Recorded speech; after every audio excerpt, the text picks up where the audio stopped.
Hello, and welcome back to What If I Was in the Dragon Ball Universe, Part 11. Last time, Vegeta and Nappa arrived on Earth.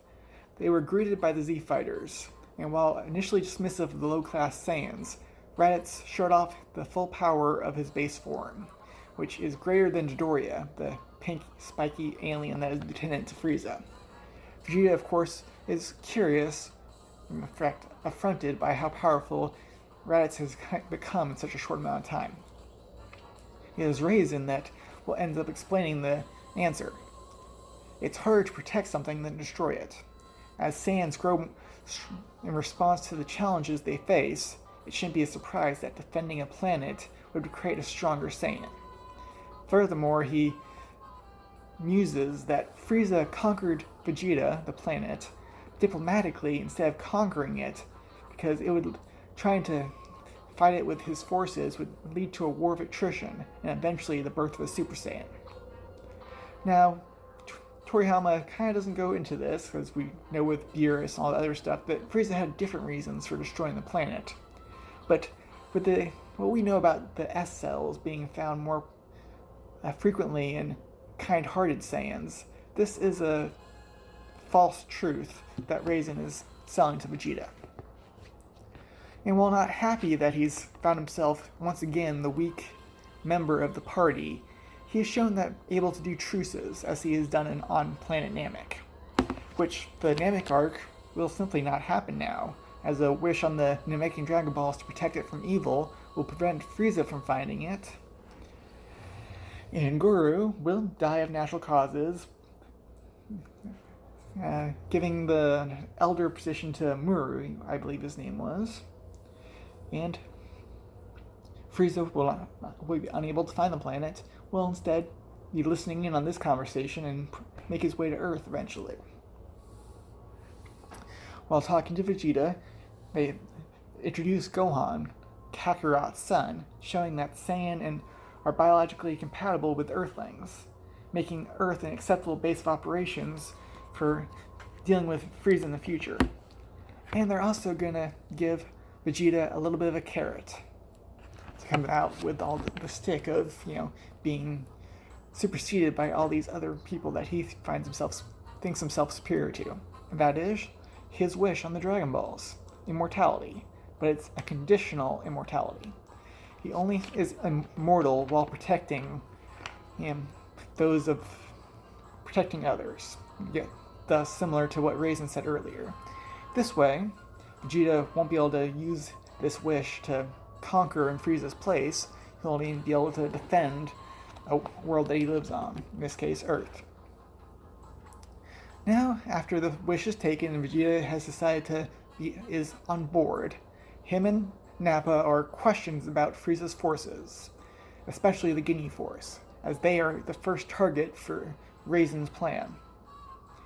Now, we don't know where the Ginyu Force was before they arrived on Namek. We do know they were scheduled to go to Yardrak, so we're assuming they got finished with whatever planet they were at beforehand.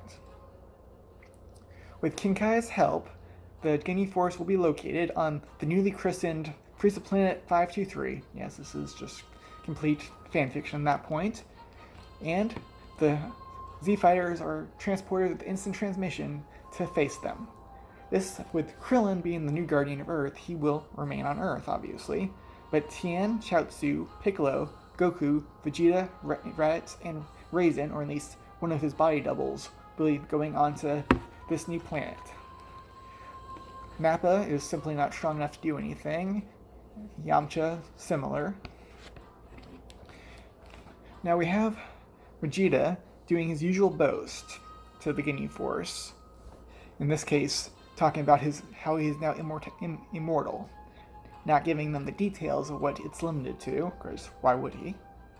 But the Scouters are unable to accurately read the Z Fighters' powers, so they underestimate them, because all the power levels would probably be lower than theirs. It's Chaozu that's chosen to be first fighter, with Goldo being his opponent.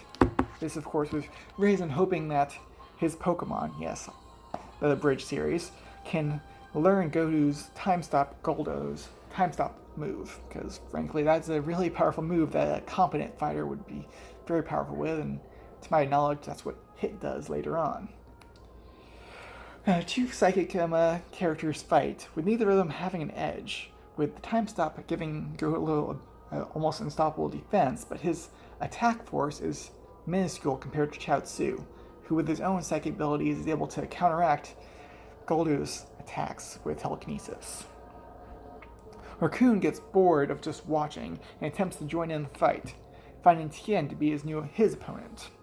The three-eyed warrior is as strong as King Goku was when he fought Raccoon, but recognizes the opportunity to learn from fighting an opponent that intends to kill him. Thus is slowly going into this fight.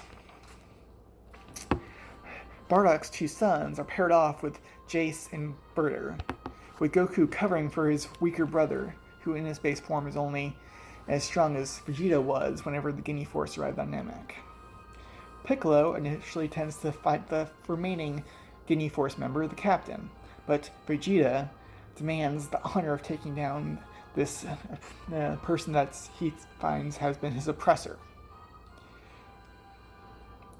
Raisin decides to allow this, but doesn't want to see the fight drag on with immortality being used continuously, so he creates a power ball, allowing the prince to go into his Zara form, and thus his new power level now surpasses Ginyu's 120,000. Now, circling back around, Goldo is losing his breath. He's well known to be out of shape, and Chaozu has been training quite continuously for the past year or so. Eventually, Goldo is not able to use his time stop ability to deflect Chaozu's attack and is telekinetically prone by his opponent. Raccoon's attacks are getting more desperate, as Tien has shown himself to be not only the more skilled but more powerful opponent. Raccoon eventually chooses to blast Chaozu to get away, resulting in Tien activating Kaioken times 2 to break Raccoon's back, which just seems fitting.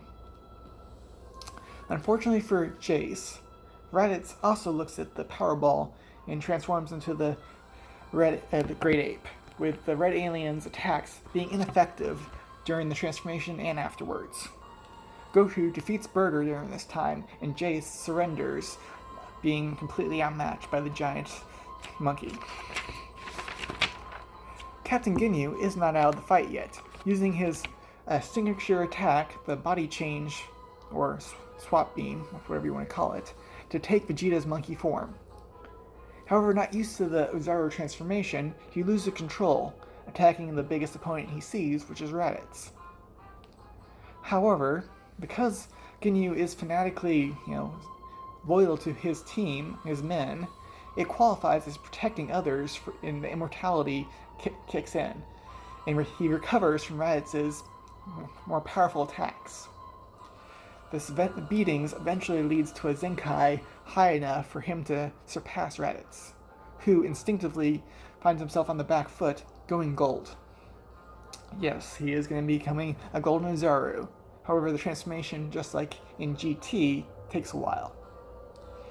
And the sudden aura of gold snaps Captain Ginyu out of his frenzy of attacking and sees Raditz as the biggest game around, and attempts to swap again. However, being forewarned, Piccolo is ready and throws Vegeta's bleeding body in front of the swap beam, reversing the effects of the initial transformation. Now Ginyu, back in his original body, lands with a thump and is defeated, along with the rest of the Ginyu Force. Now, will our heroes kill the defeated Ginyu Force? How will Frieza respond to finding his elite force defeated? And will Raditz learn to control the Golden Ozaru forms? Cast your opinions in the comments down below, and I'll see you next time.